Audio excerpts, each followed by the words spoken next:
हाय मंडळी, तुम्ही काय बनवले आज जेवणाला? हे बघा, मी इथं स्वयंपाक करत होती आणि ते ग्रीन वाटाण्याचा रोस्ट बनवावं म्हटलं. ते पण बिगर ऑइलमध्ये बनवते बरं का, तेल न टाकता. आणि तुमच्यासोबत पण शेअर करावं म्हटलं. इथं मी रात्रभर भिजू ठेवली होती. अर्धा किलो वाटाणे ग्रीन घेतली होती बरं का. आणि इथं सकाळी 2-3 वेळा धुवून शिजू ठेवली. आणि ग्रेव्हीसाठी मी हे सगळं घेतले आहे व्हेजिटेबल. कांदा, बटाट तेवढं सोडून ना सगळं भाजून घ्यायचे आपण. जे खोबरं, कांदा, टोमॅटो आणि तिथं मी ग्रीन मिरची पण घेतली आहे. इथं मी तिखट नाही वापरणार त्यासाठी. ह्यामध्ये तुम्हाला एक सिक्रेट ट्रिक सांगते बघा. तुम्ही जे कोथिंबीरची काड्या आपण जे टाकतोय ना, ते टाकत जाऊ नका. असं ना स्वच्छ धुवायचं आणि असं हातानं मोडायचं आणि इथं ग्रेव्हीमध्ये आपण वापरायचं.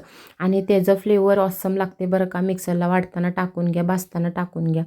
पण त्याची बाहेर टाकू नका आणि कोणाला कळणार पण नाही आपण काय टाकलोय ते. आणि ग्रेव्हीमध्ये ना चवीला तर एकदम फ्लेवर त्याचं भारी लागतो बरं का. एक तुम्ही हा ट्रिक नक्की वापरून सांगा मला कमेंट करून. नेक्स्ट टाईम तुम्ही जेव्हा जेव्हा तुम्ही ग्रेव्ही बनवताना तेव्हा तुम्ही हे वापरून आणि शकता.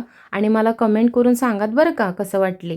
आणि इथं मी बघा आमची डाळ शिजलेली आहे. एक 90% तरी शिजलेत बघा. आणि बटाट पण त्याच्यात टाकून घेतली होती. बटाट पण शिजू आलेत. आणि जे आपण वाटलेलं होतं ना ते सगळं ग्रेव्ही इथं वतून घ्यायची बरं का. तोपर्यंत माझी परी इथं बसली होती व त्याला डोस दिला होता, त्यामुळे तिला त्रास होत होता. ती म्हणून खुर्चीवर बसून थोडं किरकिर करायला लागली होती. आता चवीपुरतं मीठ टाकून घ्या आणि दुसरी कढईमध्ये जिरं मोहरी असं भाजून घ्यायची बरं का. तुम्हाला समजलंच वास यायला लागल्यावर ते भाजले असं. आणि तर भाजल्यावर ना आपल्या ग्रेव्हीमध्ये टाकून घ्यायची आणि त्याचं फ्लेवर एवढं भारी उतरतं बरं का आपल्या ग्रेव्हीमध्ये. तुम्हाला खरंच एकदा तुम्ही असं हा ट्रिक नक्की वापरून बघा, तुम्हाला समजलंच. आणि मला कमेंट करून सांगायला विसरू नकात बरं का. आणि इथं झालेली आहे आमची ग्रेव्ही. 2 मिनटं शिजून घ्यायची, जास्त नाही. आणि इथं कोथिंबीर आणि पुदिना जे ठेवलं होतं ना ते बारीक कट करून असं वरती टाकून घ्यायचे. आणि गरम गरम खाऊ घाला तुमच्या घरात, तुमच्या हो ना पोरांना सगळ्यांना आवडेल सांगते बरं का.